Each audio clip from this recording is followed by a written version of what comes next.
Yeah, they can. Got it. Okay, very good. All right, Dan. Jerry Rosen. Jerry Rosen. Dan Castles. Dan. Tracy Newton. Tracy. Tyler Chef. Tyler Chef. Kelly Triolo. Chef is not CHEF. It's SHEF. That's correct. Yeah. Okay. Very good. And Kelly, sorry, didn't mean to interrupt. Okay. Kelly Triolo. Kelly, you just had a nice sale. I did. I saw you post on Facebook here, happy friends and that kind of stuff. I did. That was good. That was awesome. Yeah. Looked like a nice house. Beautiful house. Yeah. $25,000 worth of smoke damage. Smokers, yeah. For the Wow. smoke remediation. Wow. Yeah, it's like a 5,500 square foot house with crown molding and wood floors. So what they had? I mean, paint everything, and clean Everything out has the to be ducts. painted twice. They had to bring in those ozone machines. They brought Uh-huh. in 3 ozone machines, and they're gonna have to tear up carpet and clean the ducts. And Wow, that's something good to post about. Nobody thinks Yeah, about right. that. Exactly. Those 25 nice grand. Yeah. And you negotiated it off the price, obviously, or did you have it worked on in advance? we, Wow. we negotiated 15,000. Okay, gotcha. So And then- I think they're gonna piece it. You know, that was bringing in. I brought in that big.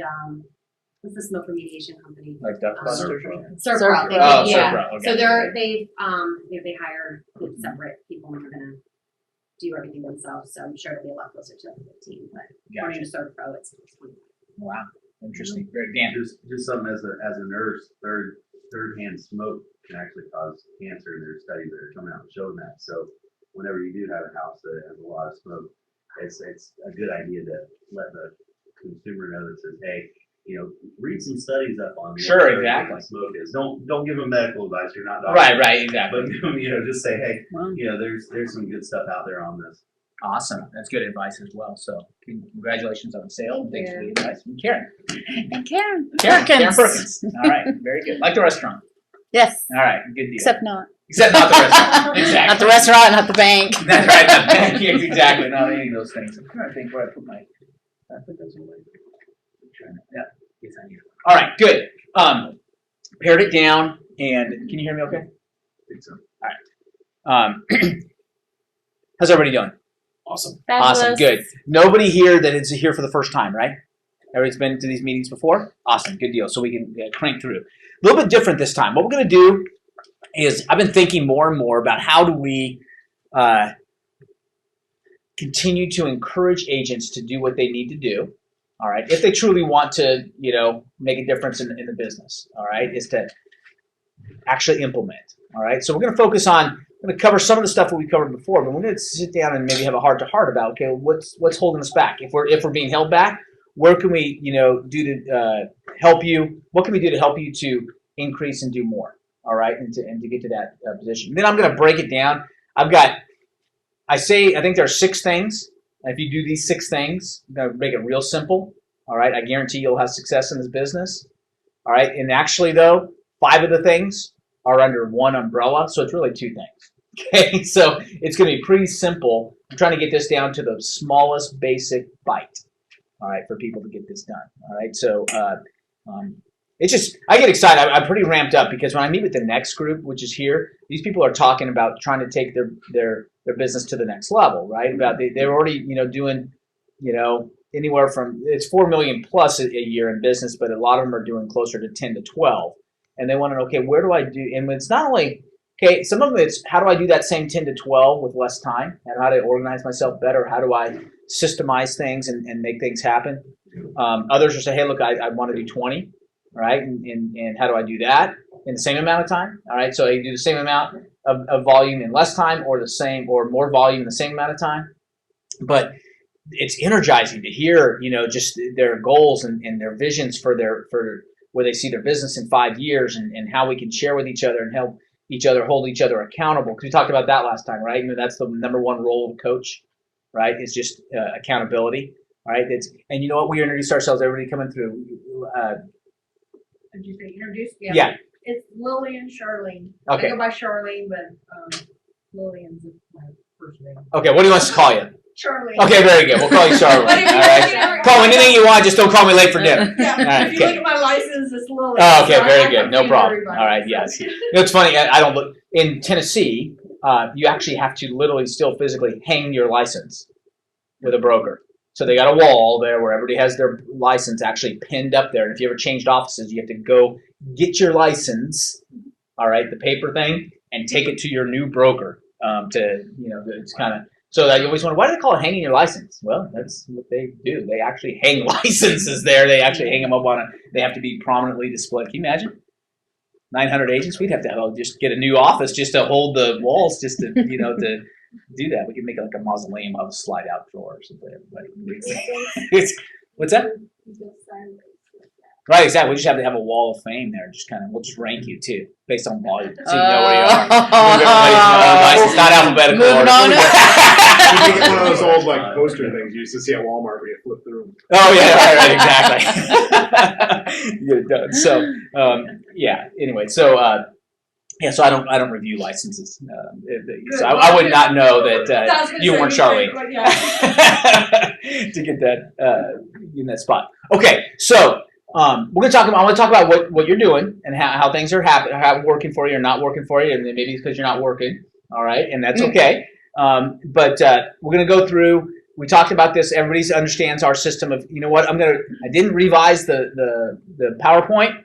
All right, but when we talk about we work with buyers. That's how we're going to get started in this business. If we're looking to generate business out of thin air, we're going to work with buyers. I get the fact that you'd rather do listings. Took a signing the yard, it sells in 3 days, and hallelujah, I make a check. Let me know when the check's ready. That's great. Okay, but how do you get those listings? Well, in my opinion, you go work with buyers and the listings will come. All right, if you're starting fresh, out of scratch, no business to deal with right now, how do I get new people? I'm going to go teach you to work with buyers. Now, we teach bank-owned open houses. I joked only half-heartedly that I was going to amend that to just say open houses, because right now, it doesn't take bank-owned. If you read the 100K, everybody's part of the 100K group page, all right, you can go visit that. It's inspiring, all right? See Dan's post, all right? Dan posted on there what you kind of I was just I was worried I was going to fail miserably in real estate again. And so I was Let me ask you this: you said again, were you in real estate before? I was from 2005 to 2008. I was with a small brokerage that worked mainly new construction. Okay.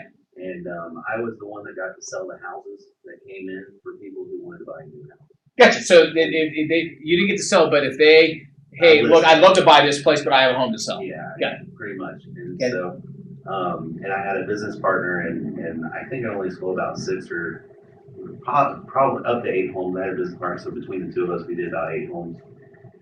And the market dried up, and I didn't have. 2008 will do that to you, by the way.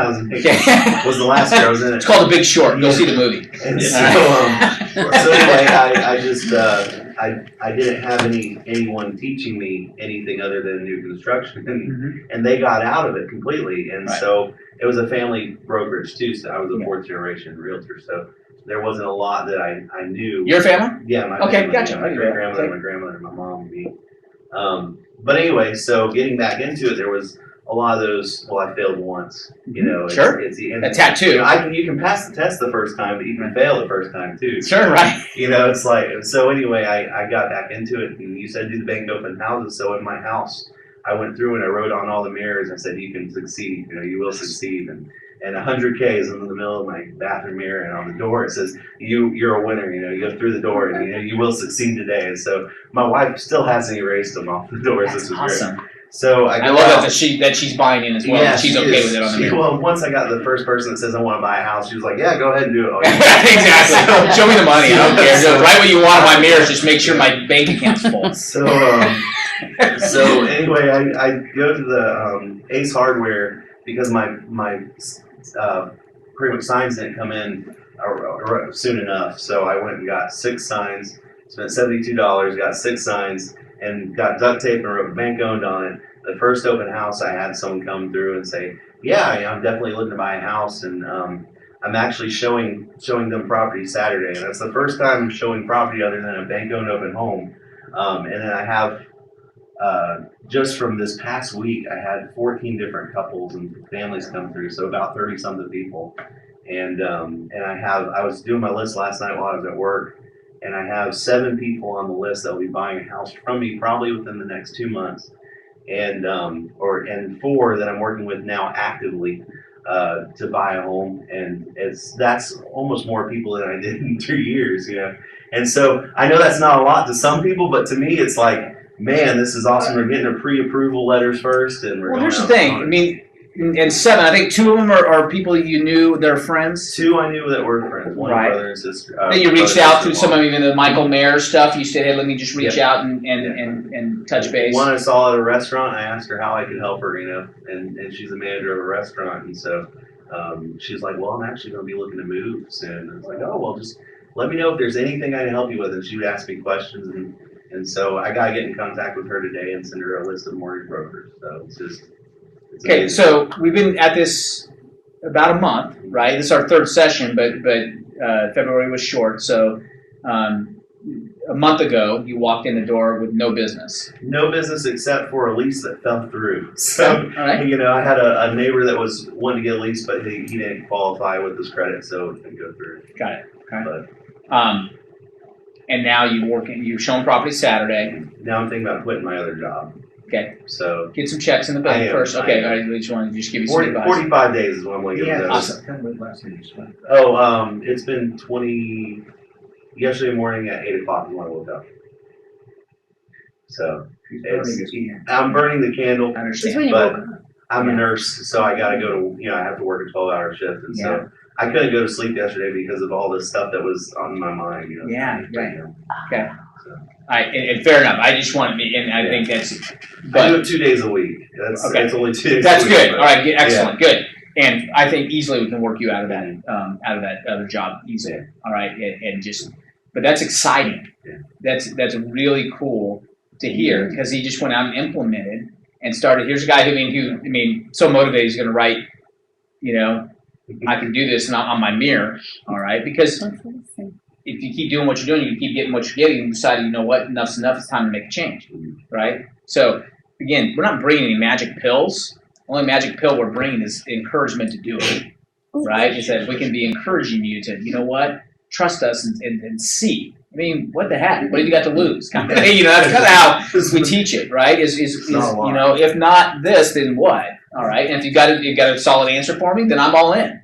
All right. So that's Maybe cool. we should write on the mirrors at the open houses. Yeah, there you go. You want this house. That's right, exactly. What's the thing? Write on personal stationery Uh-huh. and writing notes to people and sending them off in the mail. Yeah. I've done that, and I called after I talked to one of the people from my open house. They said, "Hey, man, we got your letter. We greatly appreciate it." So there's so much stuff just from the 7 levels of communication that is so prevalent to what we're doing. Yep. It's amazing. The personal note, do not underestimate the power of a handwritten note. Okay, I know the book says it, all right? Reread it if you haven't read it again, all right? And read that section. Do not underestimate the power of a handwritten note. Do not underestimate the power of a voice-to-voice discussion, right? Not a text-to-text, all right? It's better than direct mail, all right? Texting's better than direct mail, but it's called the 7 levels of communication. There's a pyramid for a reason. The higher up you go on that pyramid, the more effective your communication. Ideally, eyeball to eyeball, all right? Open houses, eyeball to eyeball. You guys watch that guy, one of our agents, posted on 100K yesterday. That Charlie?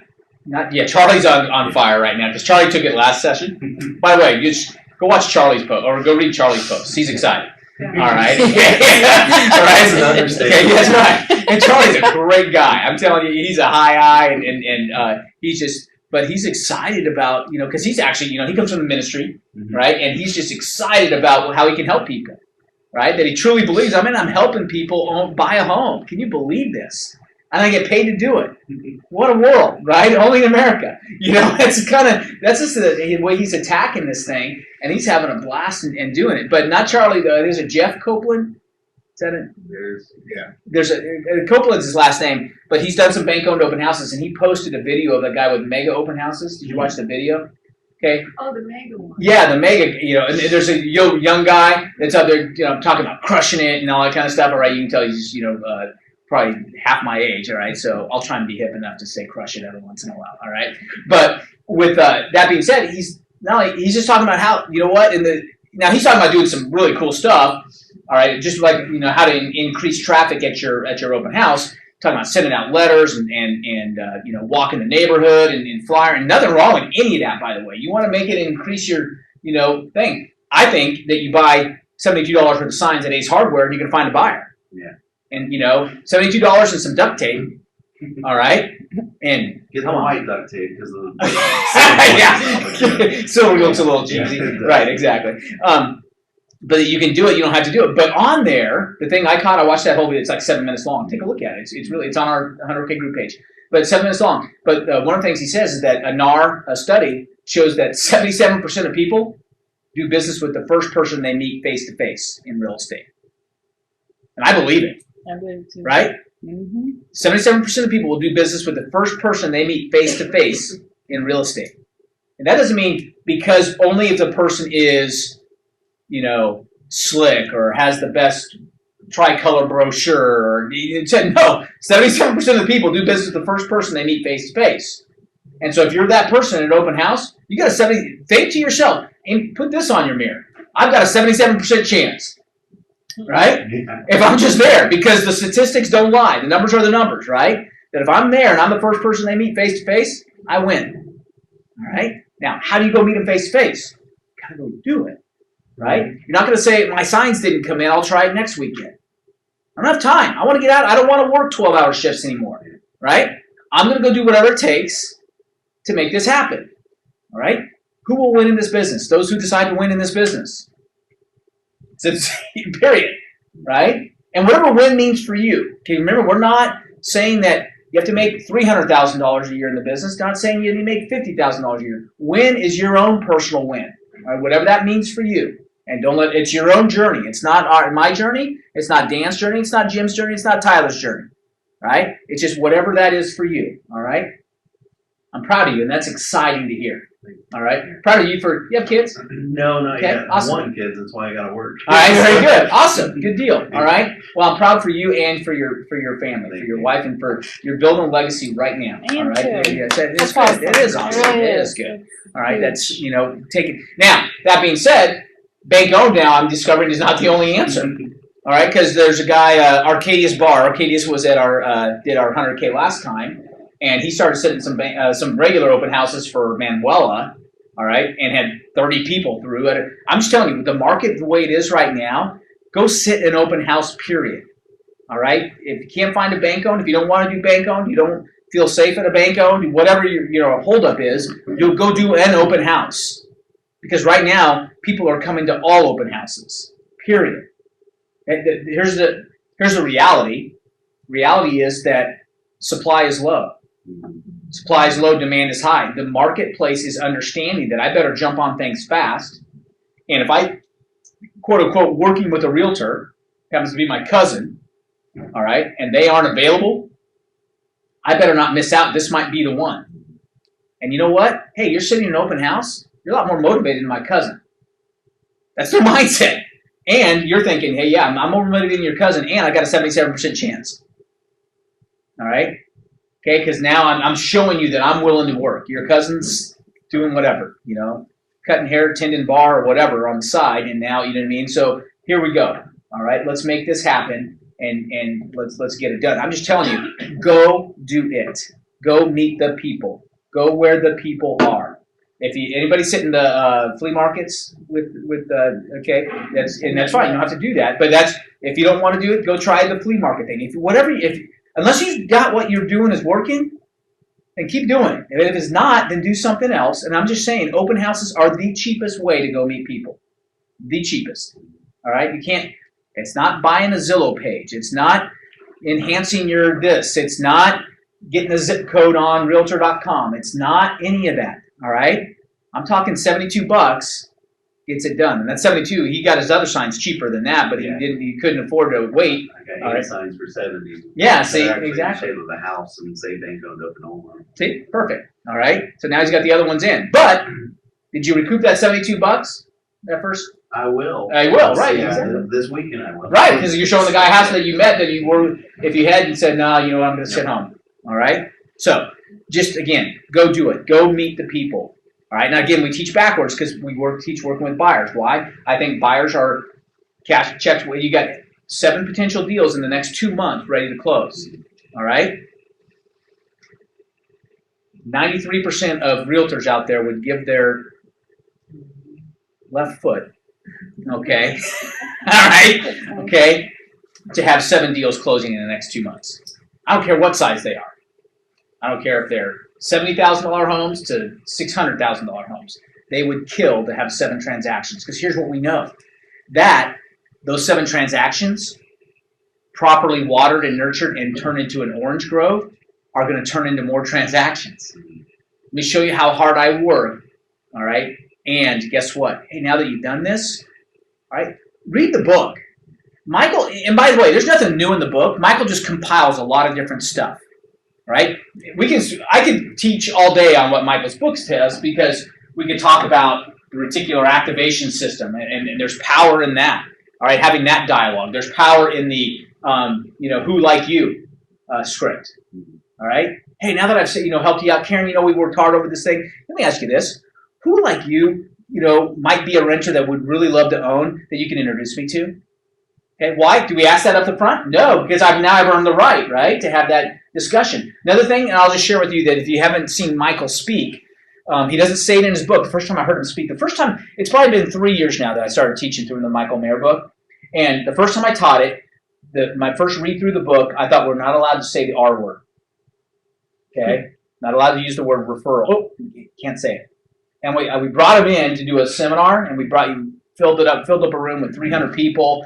It was awesome. He came, and one of the things he said is, I remember that someone asked him, said, you know what, hey, Michael, I get the generosity thing, and you're doing it. He goes, and you're doing generosity. But all of a sudden, they want to reciprocate. What if they ask me, hey, what can I do for you? You've been so great to me. Bob, you've been so much for me. What can I do for you? Michael says, you know what your answer is? And I said, what? I was like ready to write. He said, referrals. I said, he said the word. You're not allowed to say that word, right? But no, he said you are allowed to have a referral conversation when they say, hey, what can I do for you? It's not that you don't, see, we get it backwards. We're taught to go have a referral conversation off the bat. Hey, let me take you to coffee. Yeah, I know it's code word. When a realtor says, let me take you to coffee, all right? It's like when a network marketer says, let me take you to coffee, all right? I know what that's code word for, all right? Here comes skincare cream, okay? Okay, I'm just telling you, right? That it's code word. Yeah, it's coming from a former network marketer. Trust me. All right, I can sell you SA8 Amway soap till the cows come home. Okay, all right. And so I understand what I see when I say, "Hey, let's go grab a coffee." What I meant when I was in Amway. Okay, get it totally backwards, right? Now you say, "Hey, look, man, you've helped me buy a home. You've helped my sister. You've helped me find a great mechanic for my car. What can I do for you?" The answer is referrals. You know what? I'm going to treat them the same dignity I've treated you. I'm going to work as hard, if not harder, than I did for you, and I'd love to help some other people you know. Okay. Now, Michael even says the better way to say it is use the word introduction as opposed to referral, because referral kind of has a negative connotation. All right. But I'd love you to introduce me to some other people like you. All right, that can do that kind of stuff. Yeah, and you've earned the right to do it, so you can. Fair enough? All right? So don't be afraid to have those conversations once you've earned the right. All right? Once you've earned the right. Other stuff in Michael's book. The housewarming. Go back a couple months, I think maybe in November's office meeting, future home office meeting from November of last year. Ryan and Leanne Sapp, we brought them in to do their, our agent, top agent interview. All right, and we were interviewing them, and they do this. First group I ever met, a couple that I met that actually does this. They host 45 to 60 days out. All right, after closing, they host a housewarming and bring people in. It's just a no-brainer, right? You're there, you bring in Sonny's barbecue. All right, have them cater it. You're slopping. Would you like coleslaw or pinto beans? All right, and by the way, how do you know John and Susan? Oh, we're neighbors down the street. I'm their cousin. I'm their what? How do you know John and Susan? Oh, actually, I was the real estate agent who helped them find the home. Really? I could say that. And plus, you get a title company and a mortgage guy or gal to help you with that, and it's a no-brainer. All right. So the mortgage guy's doing the. Would you like Sweet tea. Yeah, exactly. And the title lady's doing. Hey, look, you want pulled pork or do you want ribs? All right, and you just it's a piece of cake. It's just a no-brainer for them and for you. All right, I'm just telling you. There are other things in there. the script on the reticular active. You guys know what the reticular activation system is? Do you remember that part of the book? Talks about it's one of the scripts he talks. It says, hey, you know what? What's going to happen? All right, and it's a great script that I've just kind of developed as I go and say, you know what, Tyler? Now we've been working together. The kind of funny thing is now we've worked together like 6 weeks and we're almost to closing, and that's awesome. So the funny thing is that you ever been like when you decided you're going to buy a certain type of car? Okay, so you're going to get a Honda CRV. All right. Well, you finally narrowed it down, did all your research, and you did it. Well, you never saw any Honda CRVs on the road, but once you decided you want to buy a Honda CRV, now you're surrounded by Honda CRVs. All right. Or if it's a lady, I think they use the illustration in the book. Hey, you ever notice that once you are pregnant, then all you see is pregnant people around? It's like because it's something in our brain. It's called a reticular activation system that's there. I said, you know what's going to happen now that because you never bought a home before, you're a first-time home buyer. You know what's going to happen is 6 weeks ago, all right, somebody could be standing next to you in line at the grocery store saying, I need someone to help me buy a home, and you wouldn't even hear them. I said, but now 6 weeks into this, all right, having worked with me and everything else, you're going to hear somebody 3 aisles over whisper something about potentially, and all they said was the word house, and you're going to buggy your thing over there and say, hey, look, what did you say, house? Because now you're attuned to it, right? I said, when that happens, I appreciate the introduction. It's that simple to have that discussion. You've earned the right to have it, okay? Book's really good. Go back and reread it. If you haven't read it again, reread it again because there's some really good ideas. And the cool thing is it's in a story, so it's real easy to kind of to grasp. All right? Fair enough? All right. Got ahead of myself into orange groves, but that's all right. They all meld. This corn we're teaching you to plant is this really cool hybrid of corn because the corn turns into oranges if you take care of it. All right? It's an amazing stuff. But I don't have any oranges to turn into orange groves, Bob. Dale, we'll go plant some corn, all right, to get that done. Really good at this. How'd that go for you? Converting walk-in traffic. Yep. It actually is not as hard once you get to have the customer start talking about themselves. Yep. Instead of me talking about myself, I just say, yeah, well, I sit and I go to open house so I can meet people like y'all. Yeah. And so what brings you in? And then they say, well, we're looking for this because, my son lives over here and I want to be close to my son. I say, oh, really? What's your son do? Well, he does this. He's married and has 2 kids. I'm like, oh, that's awesome. You'll be around the grandkids. And they start telling you about the grandkids. And then once they start conversing with you and then they kind of, you get on something that's a mutual thing that I can converse with. That a lot of people, they go to church, they're looking for a good church and things like that. So I know that you don't ever want to bring in religion, but for me, it works when I tell people, well, I'm a worship pastor at this church down the road over here, and I love this area because there's so many awesome people that you meet and see, and so that kind of opens it up, and then people take my card and they say, I'm going to call you. Even if they, like one couple, the couple I'm showing on Saturday, did not leave their number. They only left their address. And so I sent them a card in the mail. Perfect. But they called me before they even got my card and said, hey, we want to work with you. And because they'd taken one of your cards on while they were there. Yeah, they took one of my cards while I was there. I make sure everyone has one. Yeah. When they walk in, they sign in. I make sure I hand them a card and a flyer and let them know that I'm sitting in an open house for another agent. Yeah. But it's really easy once you get them to start talking about themselves. There is no script. People always ask, well, what do I Charlie, you talked about Charlie already, how fired up he is, right? Charlie sat in your seat in October of last year and said, Bob, I get it, but what do I say when they come in? Hello. Remember that? Yeah. And now he's ready to mentor people. Yeah. Right? Seriously. Really, hey, if you need help, we'll put a group together and I'll tell you what to do. You know what I mean? But that comes from literally 5 months ago. He's like, what do I say when they come in the door? Right? Because you remember that, right? I remember vividly. Right? And now it's just because, go out. I stepped on your. Well, no, that's about it. I just get them to talk about themselves, and then if they see something looks ugly in the house, I'm like, yeah, well, it's a bank going to open home. You're going to see this a lot. Yeah, right, exactly. And so if you joke with them and you just open up and be yourself, that's the easiest way. I do always ask if they're renting or why they're there. Yeah, right, because exactly. that was a good line. It's like, so why are you renting still? Well, because I just don't think I can buy. Well, what if I told you could buy this house for $100 now? Right. They're like, whoa, really? And yeah, let me give you the name of a mortgage broker. Yeah. Perfect. And so you help them, and then they come back to you. And it becomes pretty fun. Mm-hmm. Oh, right? Very fun. Yeah. It's like your adrenaline hits you all at once. You're like, whoo, keep it down. You don't want to jump on these people. Right, exactly. These are people you can help. That's awesome. That's good. And you know what? And you'll get good at it, just like Charlie did. All right. From I don't know what to say, I don't know if I could do it, to now let me be your mentor. All right, you know what I mean. It just experience does that to you, right? As you get more options and more tries at it. And next thing you know, you've got it happens. And I enjoy the heck out of it. I enjoy meeting people. I like people. All right, so if you don't like people, it could be tough. All right, could be a tough business to be in, by the way. I was gonna say, All right, business okay, isn't for you. but all right, we'll see if we can find something for you. All right, but it's there. All right, so we're going to talk about this a little bit more. All right, we've got a resident expert, Jerry Rosen, in the room. Anyway, that'll help us work through the cap rate analysis and everything else as we. Can I comment on this? Please. I have a theory that when it comes to residential. Yep. As opposed to real, what I. Yeah, I understand. Commercial. Yep. I've had a couple people approach me about this. Yeah. They're sweating bullets. Right. My theory, Bob, and I just went through this yesterday. I showed somebody a fourplex yesterday. Right, how'd that go? Yeah. And how did it go? Yeah. The land is worth more than the property. Yeah, right. Tear down. Right. Okay. It's Good. not safe. I sent back a note to the lister. All right. Put some yellow tape up around the stairwells on the outside, and somebody's going to die. Right.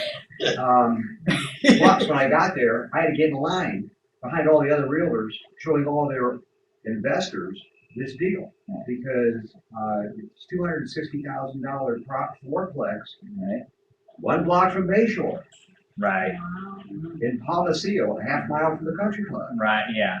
It's been on the market 5 days. So I saw it and I thought, I don't care what else I'm doing, I'm going down there. Right. I didn't call Randy. Right. And I said, Randy, I don't care what you're doing, meet me and then I met a guy at an open house. I sat at the store. All right.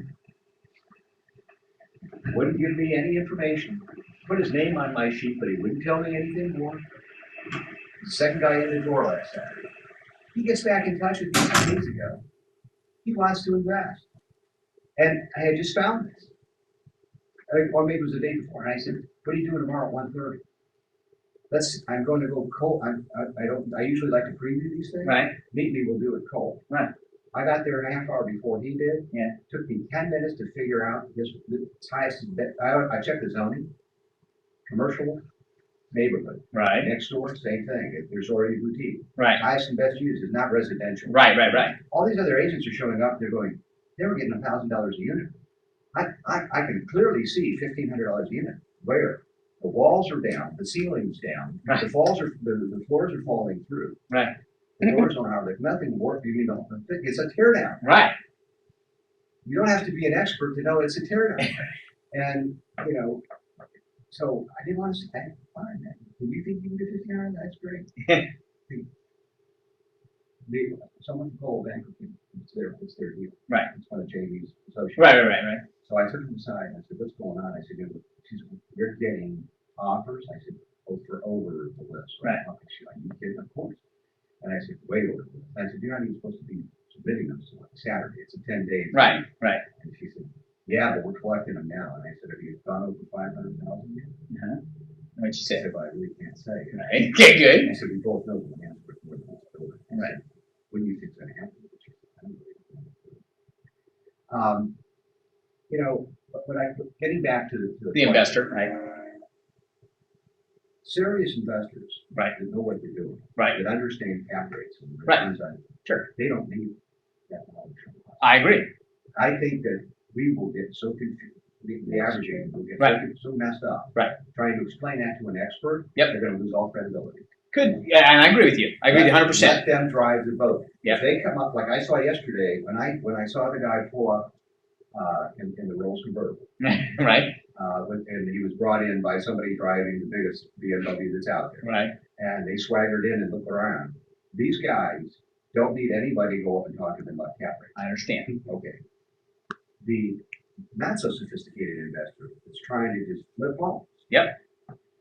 They don't care either because what they're looking at is what is this home going to cost? Sure. What am I going to have to do to fix it up? Right. How long should I, am I going to flip it? Am I Right. going to hold it? Right. And if we start talking to them about this other stuff, Yep. I think we're going to muck it up as well. Could be. And so from my perspective, I can do that. Sure. I mean, I can sit down with them and Right. the gentleman that I met, I came out to the house. Right. And I found out he doesn't have a clue Right. about any of this. Right. He sat in his car and I said, the first thing you need to know is do not buy something like this. This Right. is lesson number one. Right. This is a teardown. Right. how much do you have to invest? He told me, and I said, we were in the wrong neighborhood. Right. We were in the wrong everything. Right. And so we had a nice chat. Right. He has now sent me an email at my request. I got it last night. There's more hair on this dude's situation than Right. I'm basically have drafted something I'm gonna hold for a day and then send it back. Right. It's gonna take him a while to get his ducks lined up. Right. Get his cash figured out. Sure. Because he's talking about retirement funds. Yeah. And you know what Maxine would do to me? Yeah, right. I understand. I'm with an you. investment advisor. Right. So I said to him, you don't have enough liquid. I mean, Right. What are we gonna do? Buy a Sure. duplex? Right. That's great. I can have a duplex. I can show you duplexes. I can show you 5 of them this week. Right. They're on Exactly. the internet. Right. We're not.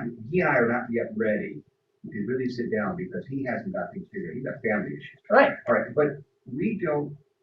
Our job is to help these people figure it out Correct. and go carefully into this. Correct. Without getting hurt. But for the dance just told me before we walked in, he got a guy that he met. Yeah. That he's on track to buy and flip 30 houses. Right. He wants to buy 30 homes. Right. You know, so Dan looked at me, he said, can I get some help? And I said, I don't know, Dan. Well, here's the thing too about him. He says, I'm working with 2 other realtors. I meet all these realtors. No one sends me any homes. He's like, and I want to buy 30 this year. I'm on track to buy 30. We can help this guy. Yeah, right. We can get him some stuff. But there's a guy that I think if we sit down and try to teach him anything, we're going to get a huge. Yeah. Well, and I agree with you, but let me check because having done 10 years worth of these, all right, and I agree with you. There are both ends of the spectrum. There are people who in Texas they call them all hat no cattle. Yeah. Right. Okay. They talk a big game. They want to be this investor because they saw an infomercial last night. They couldn't sleep. They had insomnia. Right. And they think they're going to buy all these houses. And there's that end. Then there's the sophisticated guy that like Tyler that understands what he's doing. I don't need to tell Tyler about cap rates.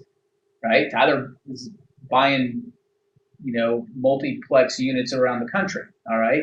And so, but there's that middle group that can, right, that needs to understand or has, that actually understands. There's a group of investors, and the reason I say this in here is there's a group of investors who understand cap rate, all right, that want to deal with cap rate specific properties that don't want their real estate license. Right? They don't want their real estate license for a reason because they don't want the fiduciary that goes along with it. Okay? And so, but they also want to deal with an agent that understands when I say, don't bring me anything less than an 8.5 cap. Yeah. Right?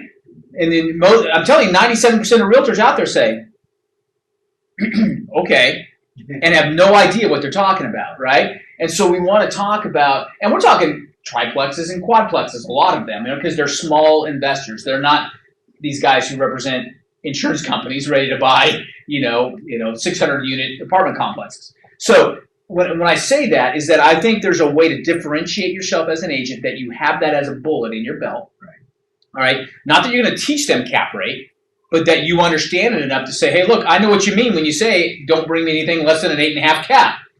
Right. And so I get that and I understand enough to actually say, you know what, now I know. And by the way, what you're going to find, it's going to be very frustrating because you're going to go into the MLS and the stuff that you need to determine whether something's an 8.5 cap rate isn't there.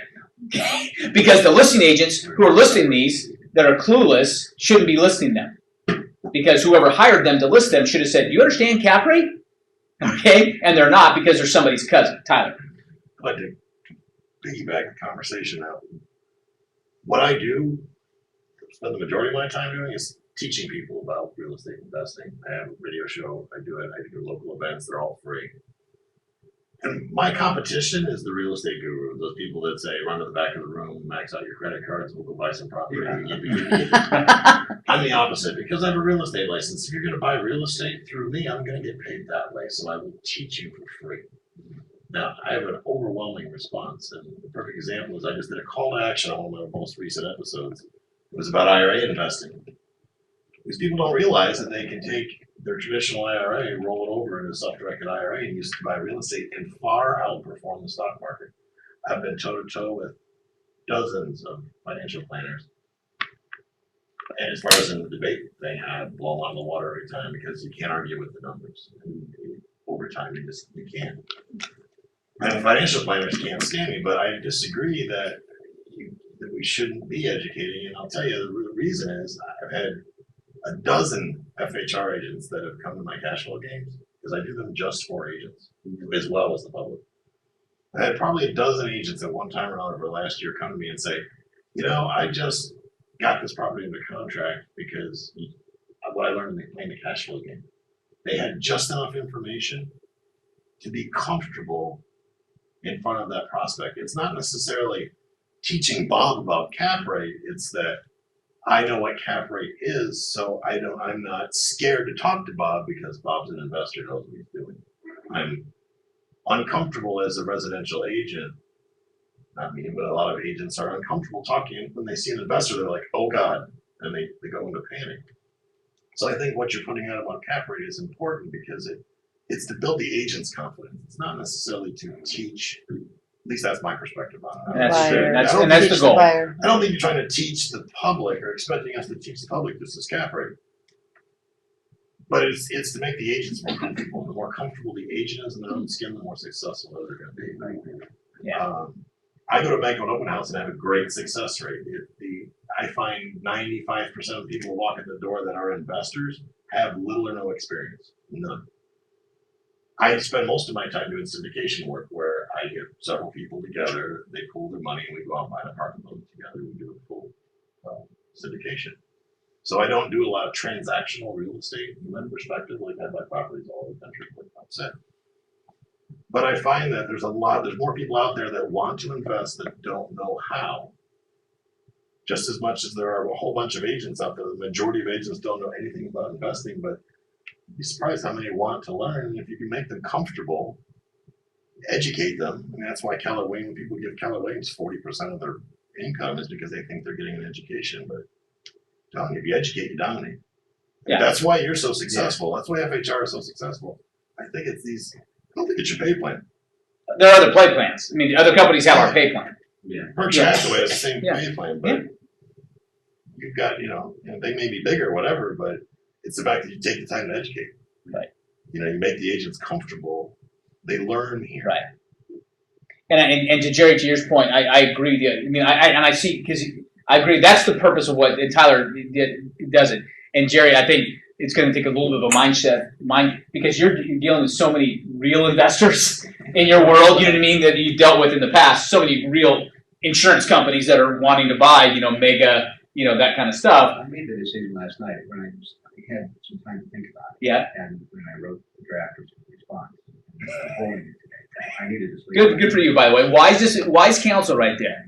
All right, because once you hit send, it can't be Once unsent. something else happened, I got an agent referral from Ray. At the same time, I was talking to him about a family that's working with another agent who hasn't been able to do anything with them. Right. A TO, Right. turnover, and gave me this other family who's trying to buy their son. Yeah. Something here in Tampa, and the son was coming up from Miami, and they live in Palm Harbor. Blah blah blah. I got on the phone with them last night. Long story short, I've been up since 4:30 this morning. Because with all that going, I had a conversation I had with them, plus this other gentleman. And I knew, I could figure out these folks really wanted. They have been all over the place. They don't know what county, they don't know what they're doing. They're trying to, make their 28-year-old son happy. I woke up this morning, got on the, on the computer, and inside of 60 minutes, I found them exactly what I think they're all going to be very happy with. I'm holding that right now. Right. They owe me something. I asked them to send me something, and I think it's just Right. probably later tonight or tomorrow. Right. I'm going to present them with something that I think they're going to be happy with. Or the gentleman that I was referring to, I made a decision. It's not up to me to tell him where he gets his funds. Right. Or how to spend his money in terms of coming out of his 401k. He's getting ready to retire. He's got these things working on this plan. And I asked him to send it to me. He sent it last night. But it's going to take him several months to work this plan, to do what he needs to do. So he's not ready, willing, and able. Right. Yeah, that kind of hit me last night. Right. So the other family who's been looking for this other agent now for a significant period of time, Right. and he knew that he was about to lose him. Right. And he pulled me in, and I talked to them. They said, "Oh, we're thrilled. You sound like you know we don't know anything about the blah blah." I'm going to get them to the finish line before I probably even start really looking. And I don't care where he gets to, quite honestly. I mean, I had to, It's not your problem. no, it is not. And, you know, and it's getting rid of the tattoos. Yeah, I understand. It's prejudice. Sure. And I have some. Yeah. I, We all do. because I worry about people like that. Yeah. Well, you know what? I can't. No. I mean, I'm not going to tell him to do that. Right. And if he chooses to do that, I'm not gonna stop it either. So, I mean, your points will take it, and I want to talk to you at some point, because I've been involved in the sleeping society for quite a long time. I'd like to just sit on the side of the farm. Fly on the wall. But yeah, so my only point was the average agent working with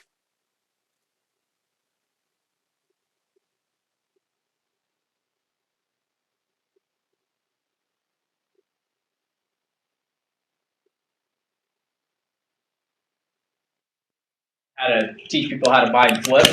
Okay, that's the first part of this class. You ready?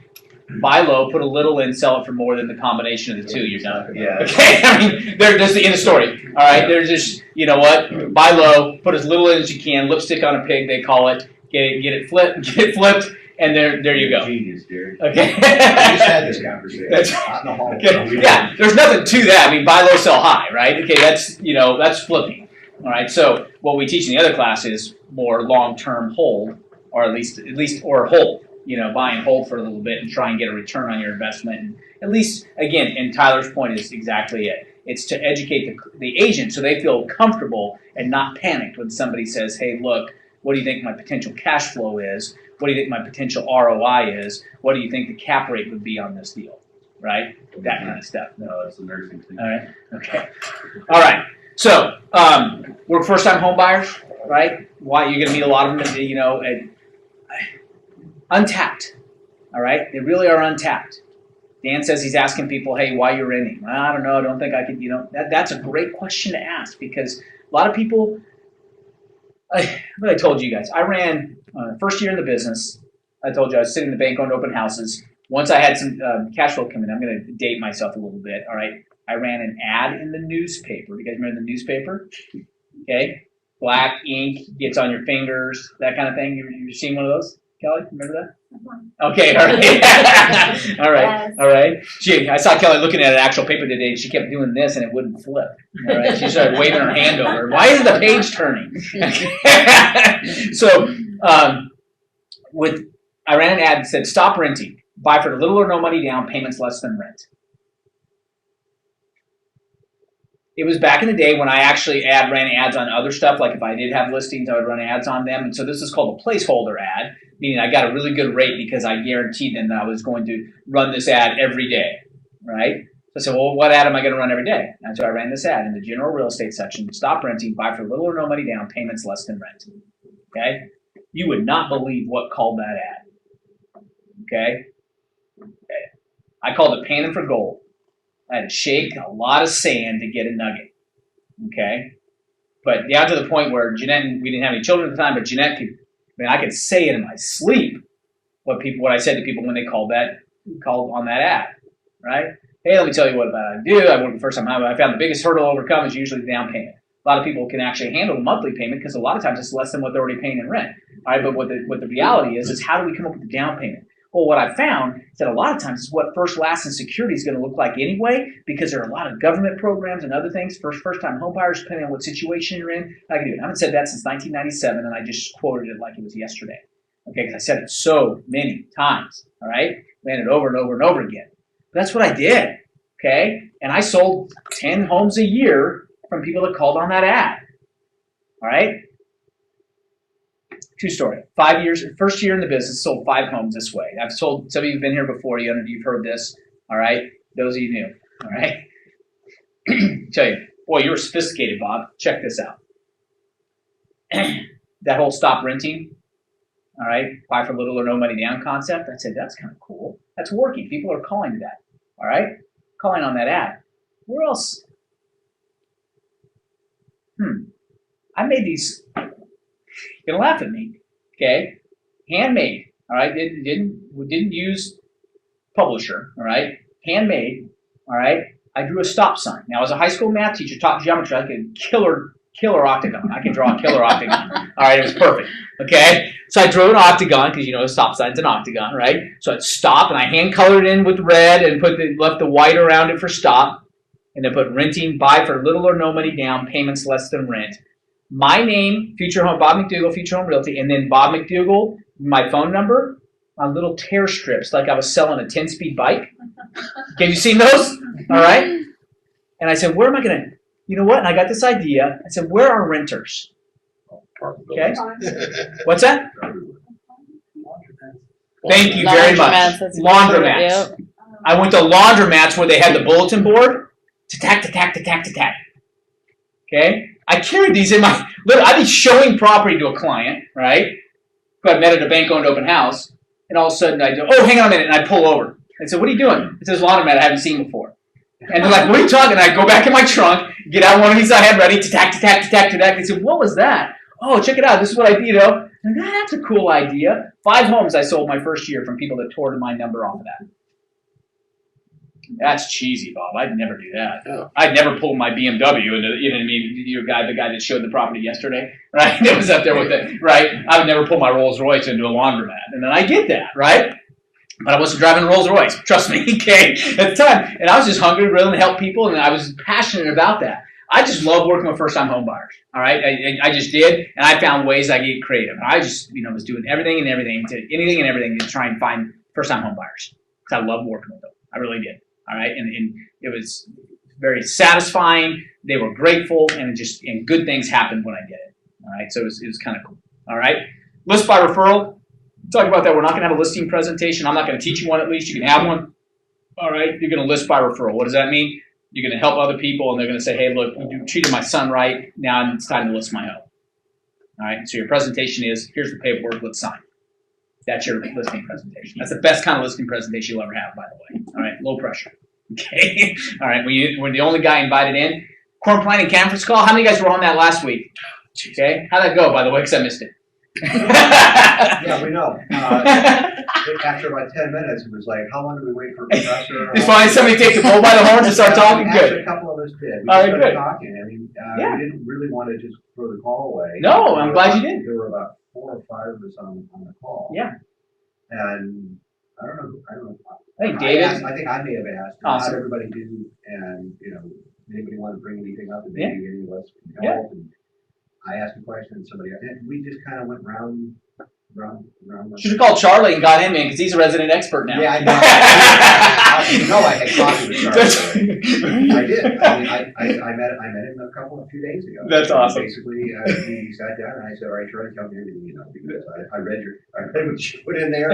I'm about 60 days behind you. Yeah. And I'm right where I should be doing Yeah. where you were, as far as I'm concerned. Right. Where you were 60 days ago. Right. Perfect. What am I not doing Awesome. right? And you know something? It was a very valuable meeting. I bet it was. It was. I got some tools Yes. that I did not think about, and I also have had to make corrections. So, I would encourage people to do that because he's very willing. Yeah, he is. It's awesome. And so, yeah, and I apologize. I'm usually on the corn planting conference call. We just dialogue about, hey, what's working, what's not working, what are your hurdles, why would you not be having an open house right now? It's because the answer better be because I have so many buyers, I don't know what to do with them right now. All right. And if that's not the answer, then be prepared to have me figure out some answers for you.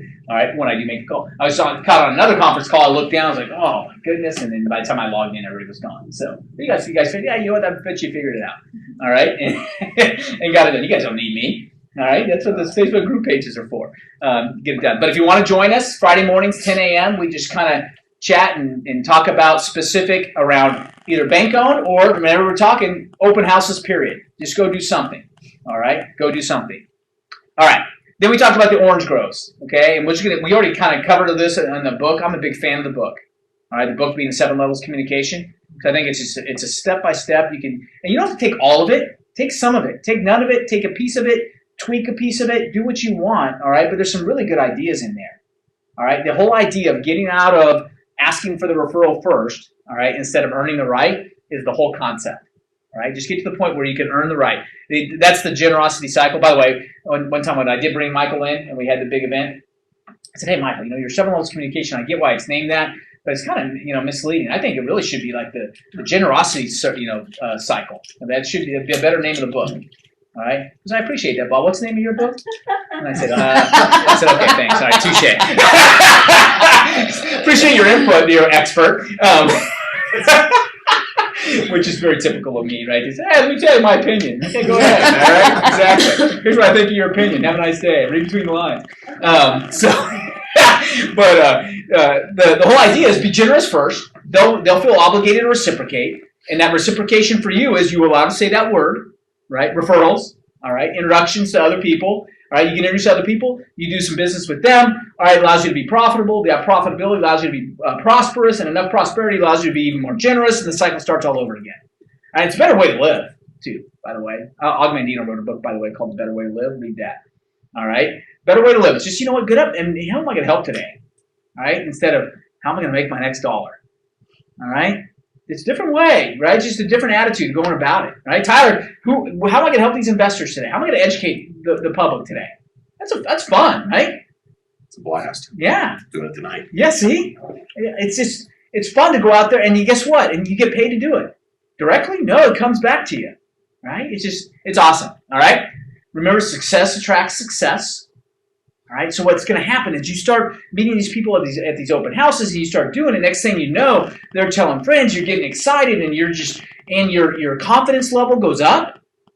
That you know what? I'm telling you, if you go learn right now, Charlie Bancroft will tell you that he will never ever not know what to do in real estate. Because even if years from now he's working his orange groves and things are going, but all of a sudden he hits a little lull, he's going to go out and dust off his bank-owned open house signs, stick them in the yard, and go meet some people. If your pipeline gets dry, you have this to fall back on. All right? It's a beautiful thing. And your success level is just through the roof. And when you're confident, then you're going to even better that conversion. Right? Now people are just like, wow, I want to do business with that guy, that gal. Why wouldn't I?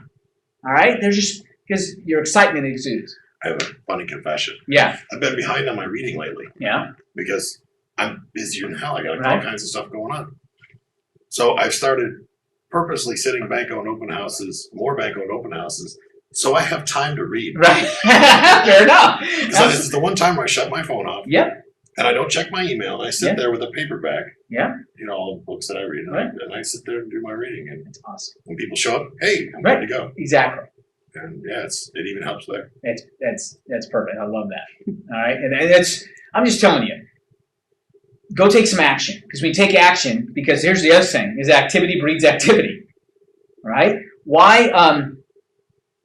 There's a guy, I think we told you about Carmelo from the Tuesday night group, who said, hey, look, he's been in the business about 3 years, had never been to 100K, started coming to 100K this session, sat some bank-owned open houses, has 3 buyers that he's working with. But simultaneously, 2 friends of the family have reached out to him now and said they want to buy homes. You've been in the business 3 years. No one ever reached out before. Right? Why? He didn't go and solicit them. I don't know. Maybe it's in the air. Right? But they know he's actually, somehow they're sensing that he's being more active, and that activity is breeding activity.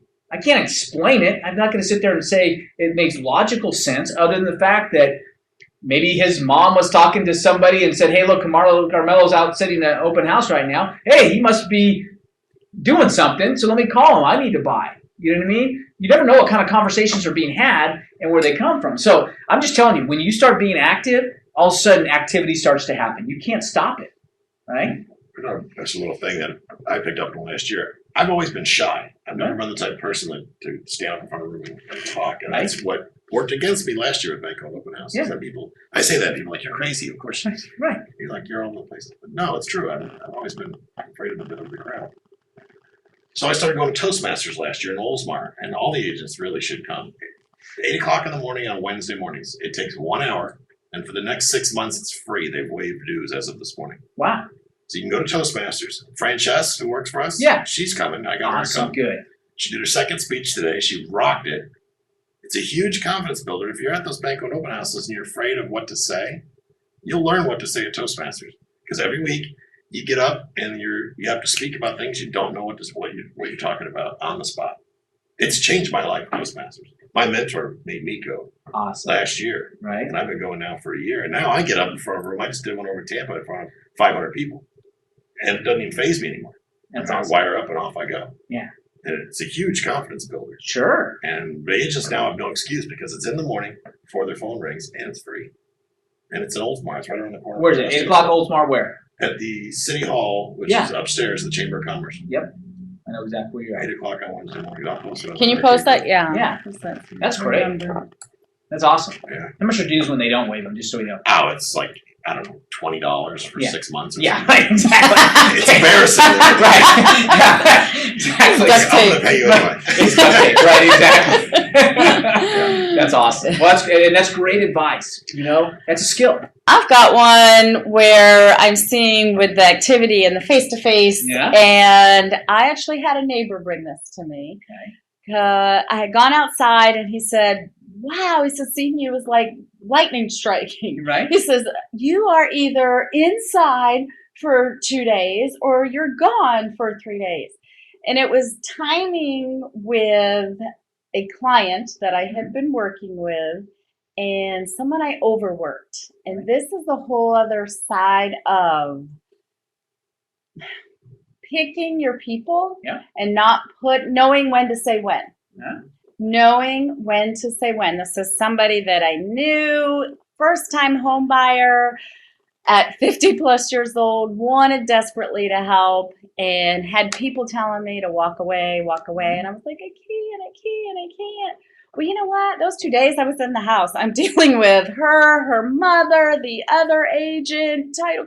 I mean, and we're talking $80,000 property. Yeah. And when that deal actually fell apart, amazingly, another crazy long story, and then I come out and hear him say that to me, and I was like, I spent all of that time trying to help her. Right. Okay. Right. Because that's how I felt Sure. I should and wanted to desperately help her. I did. But at the same time, we have to know when to draw the line, and we're not helping ourselves. Yep. I'm about helping everybody else, but Yep. I'm finding I do it to my own detriment. Yep. And that is a very hard thing to learn. A very hard thing to learn. And, I will go back to real quick, hit on the investors. Right. I know several investors. I have a girlfriend that has bought over 100 properties in downtown St. Pete from way back when. Okay. Multifamily, big deal. Right. And known her for many, many years. And, early on we talked about doing a deal, and I learned don't really want to do her deals. Right. Sure. Right. Right. I am better as her being my spokeswoman. I'm better at riding in her limos and being VIPs at her events Right, yeah. and having her cheer me on Yeah. than trying to do Sure. business with her. Right. So I love all of this. Yeah. There is just another side to knowing how to play it, and I've learned that from you as well. When you talk about not holding on to people like, please buy a house from me, Right. there's also not holding on to people that you should walk away from. Right. That are holding on to you, I guess. Sure. That Absolutely. you have to be able to know, and I don't know how to do that yet. I really don't. I haven't done it. I just know I need to learn how to do it. Well, and I think It's in that case, for instance, you sit there and say, hey, you know what? I can't allow this. I've got other business. All right. And I'm happy to help you. All right. But I can't let this consume my day because I've got other things that are going to happen. So if this isn't going to happen, that's fine. And learning to cut it off. I know. And don't be afraid. You can't talk commission with people, but I learned early that I had to educate, especially first time home buyers, I had to educate them how I was paid. A lot of them are younger and don't have any clue. They think that you've got a broker out there that's paying you by the hour to sit an open house, or they have no idea. It's not their fault. It's my fault for not educating them, right? So I would have discussions with them. Hey, look, by the way, all right, just so you're aware, this is what I do. This is how the real estate system works. I know you're a first-time home buyer, so I want to make sure you understand. I'm real motivated to help you because guess what? I don't get paid unless we get you to closing. But because of that, I can only help those who really want my help. Right. I keep hearing Kevin say, "You're the kind of client that I like to refer to my competition." Yeah, right. Well, you know, and say, hey, you know what? Maybe timing's not right now. Okay, I mean, I don't think you have to be rude. You can say, hey, look, you know what? This is what Tommy's right, and quite frankly, to say it's I so neat. appreciate the fact, but you gotta understand, all right, I gotta be real careful how I run my business, because it is my business, and I gotta make sure that, you know, my time spent is being utilized effectively. And right now, it seems like we're making offers, you're not making realistic offers, or I'm telling you to get pre-approved, and you're not getting pre-approved. I just really can't, I'm just telling you, I can't deal with it, right? I can't, you know, I'm Can't sorry. do with your mother calling the seller in South Carolina and working a new deal after we already had a call. Yeah, well, that would be just, hey, you know what? Have a great day. What? All right. You know what? Tell your mom to get It a was license and have a great embarrassing. day. Let me know when how that works out. For you. Yeah, right. All right. And seriously, and you move on. Okay. And I'm that's all you learning. can I'm do. That's right. learning. That's right. All right. And that's. I'm not but, going you to know, say by no taking because we're taught activity, to say yes, and I I guess I understand. want to give, you know, sometimes no. is the yeah, best answer you can sometimes get. no is Yeah. the best answer. Yep. Absolutely. So, help those who want your help that can deal with your help. All right. You can't help those who can't be helped or won't be helped. Right. All right. So it's just, you know, kind of the way it is. But just go do stuff. All right. Because activity breeds activity. All right. It's the inertia concept, right? You got to get things moving. Stop marketing, start communicating, right? When people walk into Dan's open house, he learned, I'm not going to market to them. I'm not going to tell them, hey, you know, here's all about me. All right. Who is it? There's a guy over in our Orlando office, Scott Nance. Came out of the corporate sales business, all right, and has been in real estate for about 2 years, about a year and a half now, all right, and 2 years, I think, has nailed it because he's applied his, you know, a very methodical approach to sales, all right, to his real estate sales. But he was telling me because he used to sell, what was he saying the other day? Like educational software, all right, to like universities and that kind of stuff, right?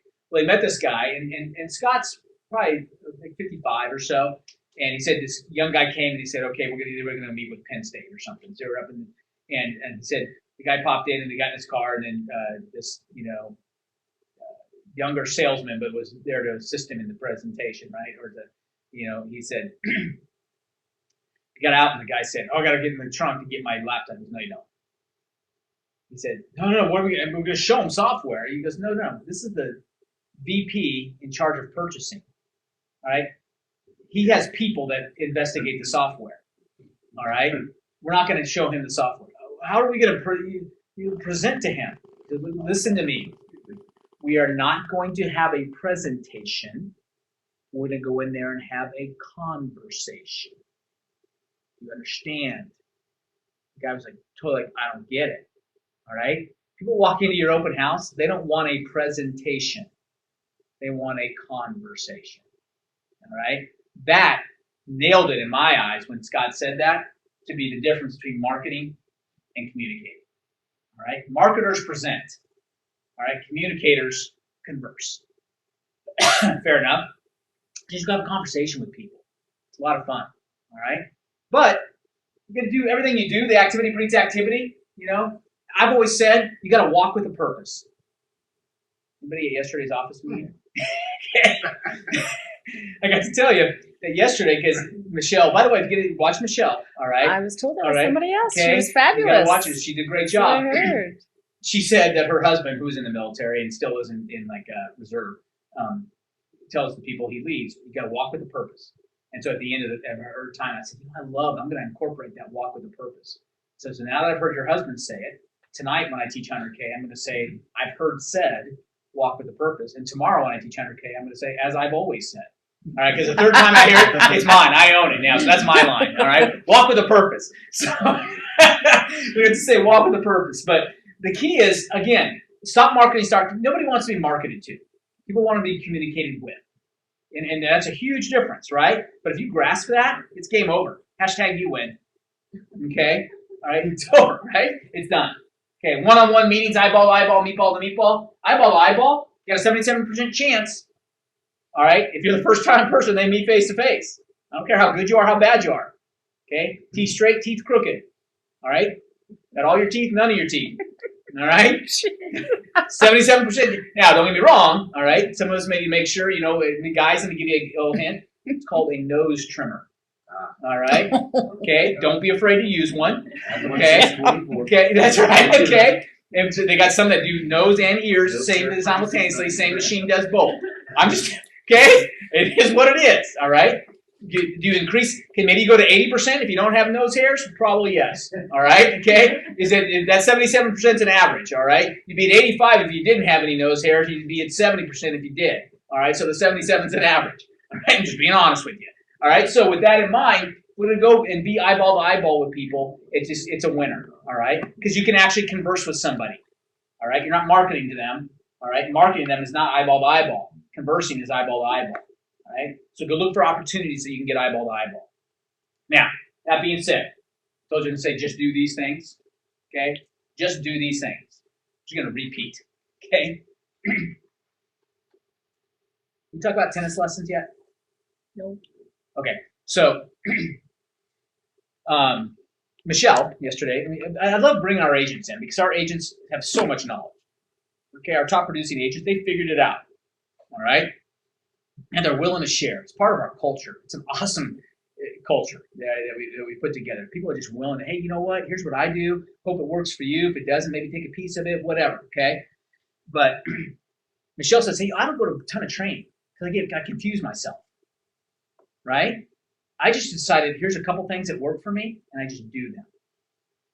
It reminded me, I was checking out, trying to find a tennis coach for my son Joseph. So I was online, finding tennis coaches for son, for tennis coach. Tennis coach is natural. And all of a sudden I ran across this YouTube and it said, tennis lessons online or whatever. I wasn't going to do it online, but I was just wanted to see what it said. So I get it. It said, okay, lesson 1, tennis lessons. Lesson 1, hit shots here. And had a blown up shot of the base of the sideline and the baseline. All right. With the ball just nicking both white, okay, both corners of the white, which is in tennis. All right, if it hits any part of the paint, it's in. All right. So lesson 1, hit shots here. Lessons 2 through 100. Repeat lesson 1. Okay. All right. So that being said, all right, how do I succeed in real estate if I've got no business? Lesson 1. Sit open houses until you can't deal with all the buyers. Okay? Lesson 2 through 100. Okay? I say it jokingly, all right? Or go to a place where you meet people, right? Wherever that is. If it's not open houses, then where? Okay? Until you can't handle all the buyers. Okay? Until you're so slammed that you have to turn off the faucet. Okay? Too much water coming out, stop. All right?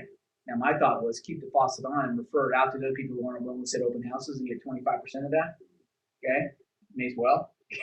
Right? Well, if you got so many buyers, because that's the key to this business, is finding clients. All right? Writing contracts. We can, teach, what's that guy from IBM called again?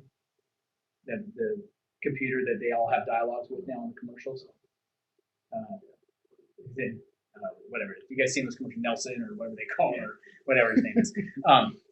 Where they can, anybody can fill out a contract. Okay, getting somebody to want to write a contract with you is the key. All right, how do you get to that point? All right, so if you can figure that out, you figured out real estate. So that's step 1. Sit open house. Now the other 5 things I'm going to share with you are from the 7 Levels book, and they're all under the umbrella of organize yourself. Okay? So we're going to do this, and these all fall under organize yourself. Now, I rushed through these. Remember how last session I had to leave to go to that other our cappers lunch? So I flew through this. So I want to revisit these. All right? They're the rituals. And I'm going to spend a little bit of time to make sure we cover these. All right? Morning ritual. That involves affirmations. All right? Exercise, eating well, and there's one other thing. Blessings book. Okay? Different affirmations are just things that you're going to tell yourself about how great you are. All right? It's stuff you write on your mirror. Okay?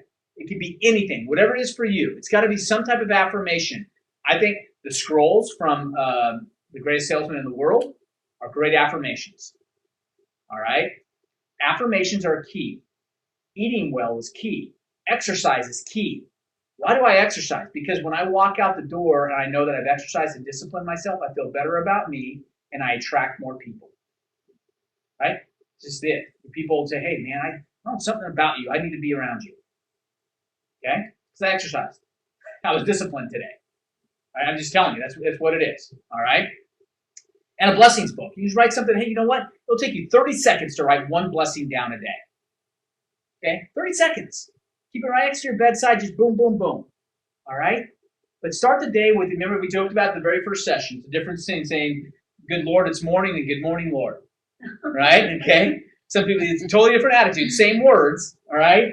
But how do you wake up, right? Are you saying, hey, you know what? Good morning, Lord. What a great day. Thank you for the blessing. Here we go. All right? Or, oh, God, here we go. Right? Okay? It's, that's what we want to attack. So that morning ritual is key. The pre-leave ritual. Or that's just clean up our desk before we leave and that kind of stuff. It's tidy. I rushed through this last time. I don't want to miss this 1st and 10 part because this 1st and 10 is actually part of the pre-leave. Here's what we teach. And part of your pre-leave ritual is that you're cleaning up your desk from the night. Okay? There's twofold purpose to this 1st and 10 thing. What you're going to do is right then you're in the heat of the battle, but it's time to go do something else, right? You're shutting down for the day. All right? And we all know we don't have a desk per se. Desk is wherever this is my desk. Okay, wherever that is my desk. Okay, and so as I'm doing that, I'm going to say, okay, tomorrow first thing when I come in, I know. Right now I'm in the heat of it, right? So tomorrow I know, and it may not be 5 o'clock. I'm not saying you clock in, clock out. All right, it could be 8 o'clock when you're punching out for the night. But you're going to write down, okay, tomorrow morning first thing I need to make sure I call the appraiser. I got to check on the termite. I got to do these things. So I'm going to write down the names, numbers, and why I'm calling or have people I need to email or contact. Okay? It's fresh in your mind right now. You are going to save yourself 40 minutes tomorrow morning. I promise you this. Because what happens right now, you're not doing that. Tomorrow morning, whatever morning is for you, when you get back and you open up your desk, right? Right now, you're spending 40 minutes trying to remember what you needed to do from when you shut it down last time. Okay? This is the lesson for me. Because I was spending 40 minutes trying to figure out, okay, let me go back through my files and figure out what I need to. No, now I went back in, it's already there. Okay, and in 20 minutes, I was I was done, right? I had done what I was trying to spend 40 minutes trying to figure out what to do before. So it's actually about an hour ahead. All right, just because I was, I'm done. I'm out. Okay, this is all there. Boom, boom, boom, boom, boom. All right, freed myself up to do that. Here's the other thing I didn't know, but I discovered it worked for me as well. That this business can consume you. Once you get busy, watch out. Okay, this business will consume you. So when you're supposed to be playing another role, whether that be spouse or father or mother or friend or whatever, you're supposed to be playing a different role at that time. Right now, your mind, because you didn't write it down, is still on, okay, Jerry, I'm ready to listen to you and what your concerns are right now, but I got to tell you, all I see is that, you know what I got to do? I got to call the appraiser tomorrow. It's still on my mind. Whereas physically writing it down on paper does something. Gets it out of the mind and onto paper, and it helps me immensely to leave it. Right? It's done. It's gone. All right. And for me, a lot of times it was, let's go play basement hockey with the boys. All right? Because now I'm no longer realtor, broker, whatever. I'm dad. Right? So let me go do that, and I can be fully engaged doing that. So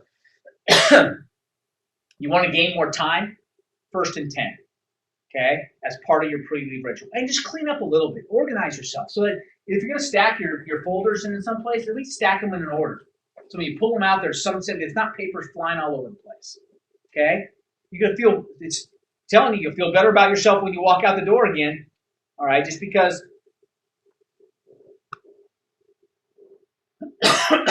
you were disciplined to do that. Okay? And you feel like you're on top of things instead of like buried in paperwork. Okay? Feel like you're organized and ready to go. Pre-sleep ritual. If you read the book, it just involves basically what some people would call meditation, other people would call prayer, a little bit of self-reflection of the day. Right? I like to self-reflect. Just see if I need to make a small tweak. Remember we talked about small adjustments more often or better. Okay? Make one of those small tweaks. And so that's what I do as part of my pre-sleep. There have been times when I've been doing my pre-sleep ritual, I've gotten up and added something to my 1st and 10. Okay, because I know I'm not going to rest well if I don't get it out of my head and onto this paper. But physically getting up and say, oh, I'll do that tomorrow. No, get up and actually going down wherever my list is and writing on my first and 10. Now I slept better because it was off my mind and on the paper. Okay, there's something cathartic about it. All right, about doing that. And then finally, this is one of my favorites. It's a Sunday night ritual. You don't have to do it on Sunday night. I think Sunday night's a great time. All right. It allows you to, what we teach is to reflect on your previous week and plan your upcoming week. Now, I know real estate, you cannot plan. All right. But you can plan. You can have at least, it doesn't have to be set in stone. You can have an idea of what you're going to do. Hey, I'm going to be 8 o'clock and I'm going to be in Oldsmar. All right. And that's a non-negotiable. I'm committed to that. Right. So I'm going to plan my week. So when people call and say, hey, I need to go see property at 8 o'clock on Wednesday morning, can't do it then. Right. I can do it at 9:15. I'm done in an hour. I can do it at 9. You know what I mean? But you have an idea. You have a roadmap. Plus, it's another time to make the small tweak. Right. I'm supposed to have 3 buyers in my pipeline right now. I only have 2. What am I going to do this week to gain an extra one? All right, to make sure I have it. How am I going to do 73,200 push-ups? All right. Well, I'm a set of 50 behind. So what do I do? Well, sometime in the next 2 days, I need to do an extra set of 50. Right, to make sure I catch up. Fair enough. I'm just telling you. And all these, remember I told you these right here, under the big umbrella of just organization. If you can be organized and then go have a source to go find as many buyers as you could ever want, it's over. It is over. It is not, I'm new in this business and I got relicensed. It's going to take me 6 months to sell my first home. All right? It's not that. It's a new tattoo. By the way, if you guys, yesterday, remember we took the Born to Lose tattoo we talked about? Remember that from last time? When he went in the Born to Lose and the guy and the Chinese guy said, well, before tattoo on chest, tattoo on mind. Right? Kevin Overstreet was in the meeting yesterday when I mentioned that, and he said, you know what, though, but if the guy does change his mind and get his mind right, he can just change it because he's in real estate, and he can just change it, put a C in front of it and say, born to close. I said, I love that. Getting rid of the element, just one little word, one little letter makes all the difference in the world. Right? Okay. So he says, born to close. And that works for me as a title agent, too. That's what I do. So born to close. All right, so we're going to Born to Lose. But just that little tweak. But I'm just telling you guys, all right, I want to be an encouragement to you, all right, that if you would do that, I guarantee you it's going to change your life. I'm not asking you to do 17 different things. I'm asking you to do lesson 1, all right, and lesson 2 through 100, okay, is repeat lesson 1. Fair enough? Any questions I can answer you before we head out? Yes, ma'am. It's not really a question, but Yeah. On my nightstand, I have a pencil and a little sticky note. Mhm. And if I wanted, you can actually write something in the dark. Yeah, you can. So even if you things that pops in your mind, you want to, boom, just go, absolutely. Yeah, you can. Your mind's very powerful if you write something in the dark. Okay, something legible. That's perfect. And you have that just so if anything It's pops right in. there. Perfect. Great idea. Love it. Great advice. I use my phone a lot. Yeah. The memo. Yeah. If I don't have that paper and that Yeah, list That's fine. there, Nothing else. you know, I'll add it to the memo and add it to the paper Absolutely. later. Can I encourage you though? Do it. Add it Go ahead, to the paper encourage later. me. Right? Add it to the paper later. Oh yeah, Because there's something about writing it. it is. Yes. There's something. I'm just telling you, I don't know why. There's something about writing it down. You know, it's funny that you mentioned, you just hit me when you said you wrote it in the dark. I remember when Joseph, I was researching when Joseph was very, very young about how to have kids, they don't have to wait till they're 5 years old to read. You know, I mean, their kids are reading at 3, and then how to do all stuff. And I remember researching. He didn't go to a Montessori school when he was young, but I remember researching online some of Marie Montessori's methods. And one of the things they did is they they sell still to this day sandpaper letters. Okay, the letters of the alphabet in sandpaper, because they discovered that the kids, as they traced it and they could tactily feel, that it reinforced even better, right, how to then they became very good printers because it helped them reinforce what they were feeling, how the letter was going to be written. All right?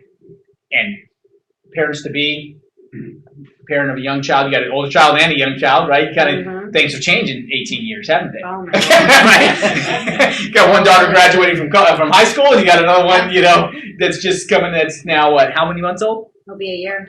That's awesome. That's great. All right. And so, amazing. Wow. Follow her on Facebook. Find all sorts of great things about Kelly. With Joseph, all right, we never taught him the alphabet. We taught him the sounds. So we didn't go A, B, C, D, E, F, G. We did A, B, D, F. Good. All right. And so it was phonetics, right? It's, the old school. They don't teach it at all. I know. But Joseph, for years, it would be, what's that letter? When he was 18 months old, what's that letter? A. Right? Because I'm going to teach him, we'll teach him what a hard A sounds like later. All right. But for the most part, and by 2.5, he was reading cat. Because all you do is put A and T together. All right. And look, cat. Right. It was phonetics, and it was just amazing how it goes. Did I tell you about Joseph and how? Did I tell you guys this group about? Doing your finances free. Well, he's doing my finances because he does do that. He reconciles our bank statement all the time. Because you should never have the person writing the check balance the bank statement. Internal controls are good, right? You got to keep audit protection and fraud protection. All right. So with that in mind, no, I talked about. Remember, I told you that my upbringing wasn't the most solid, wasn't the most positive, right? So Joseph, I was trying to drill into him, and you guys have heard it before if you're here before, but I don't know if I've told this group yet. But as Joseph was young, as I was raising him, I would try to pour positive into him. All right, not get rid of positive. I want positive tattoos on his mind. So Joseph, McDougal's are the best. McDougal's are the best. McDougal's are the best. Because I wasn't raised that way. McDougal's are broke. McDougal's rent. McDougal's, live paycheck to paycheck. That's what was in my mind. So I was trying to replace it, more for me than him, maybe too. I was trying to hear it myself. All right, so I got to replace it. But I just poured into him because I had him a couple days a week, Mondays and Fridays. We had a nanny Tuesday through Thursday. Jeanette was still working full time. So I was with him Mondays and Fridays. He showed a lot of property with me, by the way. He was great. He's great sales. I mean, he's so cute. I said, yeah, he's hungry. Can you help feed him? All right, let's write a deal. That's right. I'm telling you, go rent one until you have one. All right, take the baby with you, Chloe. I'm telling you, they're magic. It's amazing. Exactly. It's like borrowing a puppy. My good friend has it. Well, Kelly's will let you borrow. But it was, but I was pouring into him. McDougal's are the best. So much to the point, all right, when he was chatting with people when he's 18 months, 2 years old, and they say, hey, little guy, what's your name? Joseph. What's your last name? McDougal's are the best. For years, he thought his last name was McDougal's are the best, all right? I said, I'm not going to take that out of him. All right? I am not going to take that out of him because, you know what, compared to how I was raised, let him think that way, all right? Let him think that's your last name. McDougal's are the best.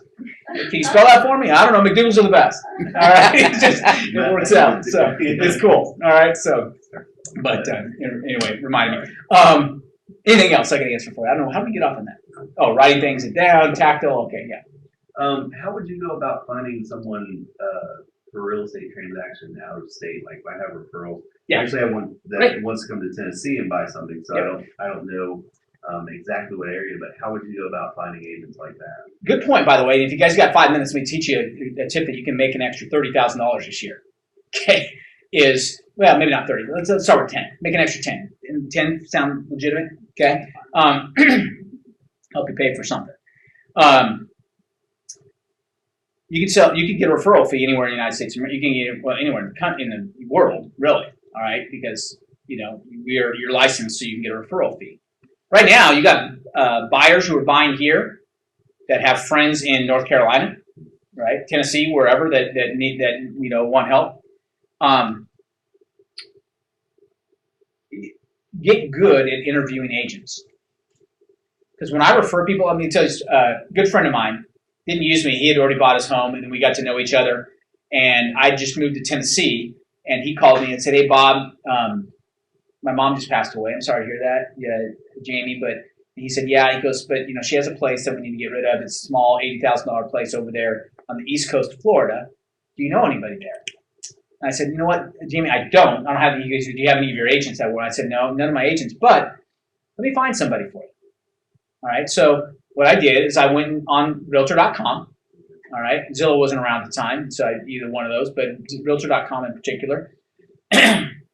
I put in the price range, like a search parameter, and found that this one guy had like 7 properties in that price range. Looked at his personal website and checked it out. Looked like he was pretty organized and knew what he was doing. Called him up and said, hey, look, you know what? I got a good friend of mine whose mom just passed away and they have an estate sale that they needed to liquidate. I've checked out your stuff, but I got to ask you a few questions, And I interviewed him. How long you been in the business? What do you do for marketing? I'm better at that. I know the better question. Even you already know better the question to ask than anybody that is going in there blind, right? And so you get a feel for somebody, because I would now say, I got to make it clear that if I refer this person to you, the referral has my name on it, right? And that's a reflection on me. So I got to know that this is going to be, and just so you know, I'm not referring you and hope it works out. All right, let me know if it sells and send me the check. I'm the kind of referrer that looks for, at least a monthly update, if not more often than that. And we're just going to, because I want to make sure that, and this could be a very lucrative situation next time I have somebody in that area, and I'd appreciate the reciprocation, right? But for right now, and so I would interview people. I got very good. Now this guy, he sold his home here in Tampa, which I referred to one of our agents, goes in here, and he and his wife moved to North Carolina, but he called me and said, hey, Bob, you're really good at finding great agents. All right?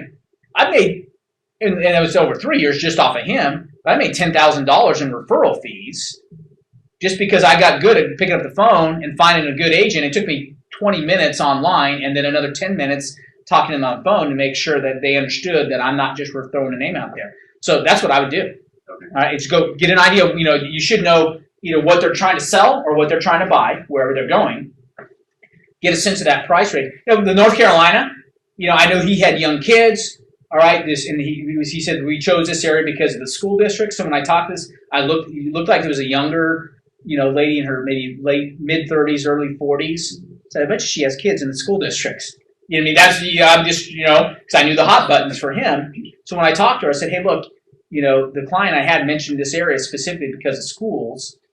And I've got a 9-year-old and a 13-year-old, and boom, boom, boom. It's all starting to match up now, right? So see time, and it's start committing. So look for those hot buttons and understand where to go and what to do, and then and you can, and just work a referral agreement, get in writing. You don't deliver their name until they have a signed referral agreement. You can give them their name because that's on the referral agreement. Don't give them their number. All right. And you say, hey, look, and somebody that's that good is going to reciprocate that. And you can actually start to get reciprocated leads coming back to you if you start feeding them up there. That's a great question. Okay, good question. Does that answer you? Yeah, it does. Okay, I got yeah. send my stepmom somewhere. Good. So, Yeah, that's right. You got to make sure your stepmom's taken care of. That's okay. makes for some really nasty Thanksgivings. Yeah, it does. Exactly, if you mess that one up. So you're right. Well, Tennessee's a big state. There's Deanne Nelson? yeah. Yeah. Lives up by me. Where are they going in Tennessee, I do not. Okay. I actually went somewhere near a river vacation kind of. Gotcha. Because we actually have a couple of agents of ours that are now coming up to. I'm licensed in Tennessee, but I don't do. I told you my wife even hired somebody else to sell our home. She fired me. I handled She a did couple over to her when I was in labor. Okay. She's amazing. Deanne? Oh yeah, she's awesome, Yeah. and she's a hard worker and motivated. Okay. Absolutely. Yeah, Deanne's great. So if it's in the Nashville area, let me know because I will. Yeah. She keeps bugging me to open a future home there, but I just refer to another guy that's like us up there. So, so she's on her license under him. So, great question, and that's very true. Any other questions? I know we're late. Making up for that time that I scooted you out here early, so get the combination. Hang in, Facebook group page. All right, go post. I love that, man. I'm telling you, that's made my job. If I'd have figured this out 8 years ago, that I could have put, because I wake up in the morning, someone had a problem at midnight, and it's already solved by Tom Scaglione at 5:30. I'm like, hallelujah. God bless Tom Scaglione, man. I love it. I didn't have to do anything, and I'm just, I was sleeping. Someone was solving our problems, and I love that. All right, it's just good stuff. So keep posting there if you got issues. Remember the answer, the question you have today, maybe the answer you need, or the answer you have today, maybe the question you have tomorrow. So, that's kind of our culture and how we share back and forth. And share your success stories. I'm telling you, that does, not only it does me good, but it does the whole group good to hear those success stories. So, cool. Awesome. If we can be of any help, let us know. Okay, 2 simple things. Actually, 1. Right? Number 1, lessons 2 through 100.